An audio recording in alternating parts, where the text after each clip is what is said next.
6 years తర్వాత మళ్ళీ నా కెరియర్ గ్యాప్ మేడం. మళ్ళీ ఇప్పుడు ఓకే. స్టార్ట్ చేశాను 6 ఇయర్ తర్వాత. హ్మ్. బిఫోర్ మ్యారేజ్ లెక్చరర్‌గా చేసేదాన్ని. ఓకే. బట్ ఇంక మ్యారేజు, పిల్లలు తర్వాత కెరియర్ గ్యాప్ వచ్చేసింది. తర్వాత ఇంకా ఆన్‌లైన్‌లో ఏమన్నా చెయ్యాలి అని అనుకున్నప్పుడు నాకు ఈ స్కార్వీ గురించి తెలిసిందనమాట. హ్మ్. ఇందులో జాయిన్ అయ్యాను. జాయిన్ అయ్యి 1 మంత్ అవుతుంది మేడం.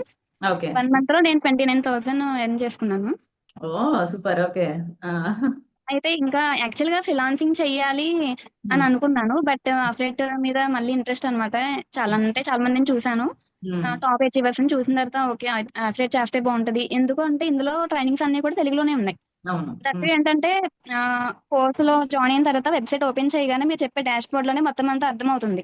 ఎలా ఎగ్జాక్ట్. చేయాలి? ఏంటి? అని స్టెప్ బై స్టెప్ అందులోనే అన్నీ ఉన్నాయి. మనం ఎవరి దగ్గర నుంచి హెల్ప్ తీసుకోవాల్సిన అవసరమే లేదు. హ్మ్. సో, ఇంకా నేను అఫిలియేట్ చేయొచ్చు అన్న నమ్మకం నాకొచ్చింది ఇందులోకొచ్చిన తర్వాత. అంటే బిఫోర్ నేను ఒక 2 ప్లాట్‌ఫార్మ్స్‌లో చేశాను మేడం. హ్మ్. అప్పుడేంటంటే అఫిలియేట్ చేయాలంటే చాలా భయమేసింది. ఏంటంటే ఏంటి కిందన ఉన్న వాళ్ళకి చెప్పాలి, ట్రైనింగ్స్ అయ్యి ఇవ్వాలి. అది మన వల్ల అవ్వదు. నాకు స్మాల్ కిడ్స్ మేడం. 2 ఇయర్స్ పాపనమాట. 4 ఇయర్స్ బాబు. ఓకే. అవన్నీ పాసిబిలిటీ అవ్వదు. ఓన్లీ ఫ్రీలాన్సే చేయాలి. ఫ్రీలాన్స్ ఆపర్చునిటీస్ అయితే అసలు చాలా లేవు మేడం అసల బయట. బట్ హ్మ్. ఇందులో ఏంటంటే స్కార్వీలో ఫ్రీలాన్సింగ్ ఆపర్చునిటీస్ ఉన్నాయి.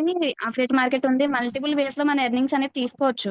సో, అవును. నేను అఫిలియేట్, ఫ్రీలాన్సింగ్ 2 చేద్దామని ఇంక థాట్‌లోనే ఉన్నాననమాట. ఇంకా నేను ప్రో తీసుకోవాలి. ఇంకా దీని గురించి డెప్త్‌గా తెలుసుకోవాలి అని చెప్పి ప్రో తీసుకున్నాను మేడం ఇంకా.